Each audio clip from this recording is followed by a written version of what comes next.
Matthew chapter 10, verses 5 through 15. These 12 Jesus sent out with the following instructions. Do not take a road leading to Gentiles, and do not enter a Samaritan town, but go rather to the lost sheep of the house of Israel. As you go, proclaim the good news. The kingdom of heaven has come near. Cure the sick, raise the dead, cleanse those with a skin disease, cast out demons. You received without payment, give without payment. Take no gold or silver or copper in your belts, no bag for your journey or 2 tunics or sandals or a staff, for laborers deserve their food. Whatever town or village you enter, find out who in it is worthy and stay there until you leave. As you enter the house, greet it. If the house is worthy, let your peace come upon it. But if it is not worthy, let your peace return to you. If anyone will not welcome you or listen to your words, shake off the dust from your feet as you leave that house or town. Truly I tell you, it will be more tolerable for the land of Sodom and Gomorrah on the day of judgment than for that town. Hi, neighbors. As you may or may not know, I did test positive for COVID. And so the recovery's going fine. I had some symptoms and took off. I was away from church last Sunday. And by the way, I want to thank Kath for preaching last Sunday. Doesn't she do an amazing job? She always just knocks it right out of the park whenever she visits neighbors. And this week, we're also just taking an abundance of precaution. And so I'm going to be giving the sermon via video. And so we'll jump right to it. We're talking about Matthew, and as it was just read in the passage there, Jesus has sent his apostles. This is, by the way, the first time in the book of Matthew that they're called apostles. Apostles is different from disciple. Disciple is a follower of Jesus, which is what each one of us is. Apostle is somebody that has actually seen Jesus in the flesh and has been called by Jesus to do something. So those two things makes the 12 that he has sent out apostles, and that's the first time that we hear that language. He says some things that I just kind of want to go over a little bit, because on face value it can sound a little bit, we can misunderstand some of it. First off, he says, don't go into the homes of the Gentiles or anything like that, just go to the people of Israel. Now, right away, that sounds like it's almost like a prejudiceness, but what Jesus is doing is that he's wanting to make sure that people of the house of Israel, the Israeli faith, the Jewish tradition, that they know that what they've been waiting for is amongst them.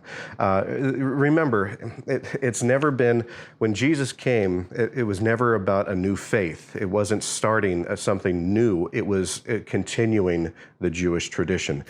Jesus was Jewish. His followers were Jewish. The people that are around him right now, with a few exceptions, are primarily Jewish people. And what Jesus is telling them is that the God of Jacob, the God of Abraham, the God that has promised you this coming Messiah, it's here. And so he wants to start with the people that have kind of understand what that's going on, because if you start there, you can help to spread that message further. And so he does, in his ministry, he does reach out to people of the Gentiles, pagans, people of other faiths. He reaches out and he, opens the door for everybody. Right now, he's just telling his disciples, his apostles, just to start with these folks here. And once you get into the village, he says, don't take anything with you. Don't take an extra baggage. Don't take an extra coat. Don't take a walking stick. And the reason he's doing this is because he wants people to just come in as themselves. Even then, as it is today, sometimes what we wear and what we bring with us, sometimes it defines us to people right off the bat. Today we wear things on our shirts, or we wear designer things, but Jesus is saying, strip down all of that stuff and just go in there as yourself. In other words, what he's after here is sincerity. He's after, right from the beginning, if you're going to spread the news about me, I want you to be your honest self. So just go in with the things that you're wearing at the time, and don't worry about lodging, don't worry about food. In other words, It's about making connections with people. You're entering into community, and if that community welcomes you, they're going to feed you, they're going to take care of you, they're going to give you a place to stay.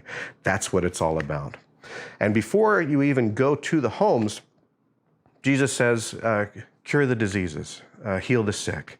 Right away, the first thing is when people are walking into that community, what he wants his apostles to do is to welcome people that are marginalized, that are felt like they're on the outside. He wants us to walk in sincerely as ourselves, and he wants us to advocate for people. He wants us to stick up for people, and he wants us to protect people. So right away, before he's even having people go to the homes, he's talking about just whenever you see somebody marginalized, somebody on the outside, somebody that doesn't feel like they're being cared for, I want you to care for them. That's the first thing that I want people to see. And then he says, when you go to the home, he says this thing that sounds kind of harsh. He says, if they're worthy, bring peace among the house. Now, we can look at that again, too, as a pretty harsh thing that Jesus says. If they're worthy. But let's define worthy as Jesus has defined it. The very first thing that Jesus said, is to go in there and to cure people and to help people. He's talking about helping the marginalized. He's talking about helping people that don't have a voice. He's talking about throughout his ministry, he has reached out to children. He's reached out to people that are on the outskirts of town. He's reached out to people of all different types. And so if we use Jesus' actions as the definition, the worthiness may actually just mean people that are willing to hear what you've got to say. And so if they walk into the house and they're willing to hear what you've got to say, bring peace among them, show them and tell them the good news about Jesus Christ being among them. And he says if they don't want to hear what you have to say, shake the dust off your sandals and walk away. Now that sounds a little harsh too, but it was a tradition at that time. If you were a Jewish person and you walked through a village where people were from different faiths and things like that, you would shake, after you left that town, you would take the sandals off your feet and you would shake the dust off as a symbol of saying, I'm shaking off the things that are of disbelief and all of that kind of stuff. I'm shaking that off. It was kind of a prejudiceness. And what Jesus is saying is, look, if they're not wanting to hear the good news, if they're not wanting to understand what you're doing by healing these folks and by welcoming these folks and all of that kind of stuff, then you might want to show them a little bit of the hypocrisy that they're showing you if they're following me and don't want to advocate or don't want to love people or don't want to accept people as their honest self. Show them the silliness of that by mimicking what they do to people that they say don't believe what they believe. And so it sounds a little bit harsh, but Jesus is saying, look, move on. If they don't want to hear what you have to say, move on. The one thing that we have to remember here too, though, is that Jesus never gives up on anybody. All those folks that rebuked the apostles that are coming into the door and they walk away, Jesus has not given up on them. Jesus never gives up on anybody. What he's saying is that it might not be you that helps to bring that message. For some reason, it's just not working. You ever have, as a parent, my son, there were things that I would tell him to do or try to expand some wisdom on him. And there's some things that he, as a child, just would ignore or not get or anything like that. And then a friend of his later on would say almost the same thing, and a bell would light off, and he would get it. For some reason, he just wasn't hearing it from me because of either who I was, being dad and all that kind of stuff. But that's what Jesus is telling his apostles at the time, is if they close your door on them, their door is not closed to me. It's still open, and we'll find other ways. But the most important thing that I really want to talk about with this whole passage here is that Jesus calls each one of us, his disciples, to go out and to help spread the good news of Jesus Christ. And what that is on display in this action right here. And it's also the mission of Neighbors. It's going out and it's advocating for people. It's going out as your honest self. None of these apostles went to the doors and tried to pretend to be something else or tried to win people over by agreeing with everything they said. They said that this is who they are, this is what they believe in, and they held true to that. They held a very honest view and a very transparent view of who they are. And by doing that, they showed an example, because not only were they saying that Jesus is about love and advocacy, they were showing that in the neighborhoods by letting the marginalized be part of this community. By the people that have been pushed away, they were welcoming in. The example that they were giving. And they were also giving the example by not having the material things or any kind of stuff, but just being their honest self and allowing people to be their honest self. And if people did not want to hear what they had to say, they didn't turn it into a debate. They didn't turn it into an argument. It wasn't a thing where they tried to win the fight. They just walked away to people that understood it. How many times are we doing that? You know, we talked about Jesus, that the first thing he wanted to go to were the Israelis, because they kind of got the backstory and he wanted to tell them that this was happening. Very much in the same way, Jesus is reaching out to the Christians of our world today. He's reaching out to each and every one of us. He's reaching out to the church, and because so often the church itself is not getting it. There are many churches that have this welcoming atmosphere on their advertisements and all of this kind of stuff. You know, their Facebook page just looks like, you know, everyone's a child of God and we love everybody and come in and everything like that. But once a person comes in, if they don't agree with them, they want to change them. They want to chastise them. Sometimes they don't even want to allow them to continue to be part of that church.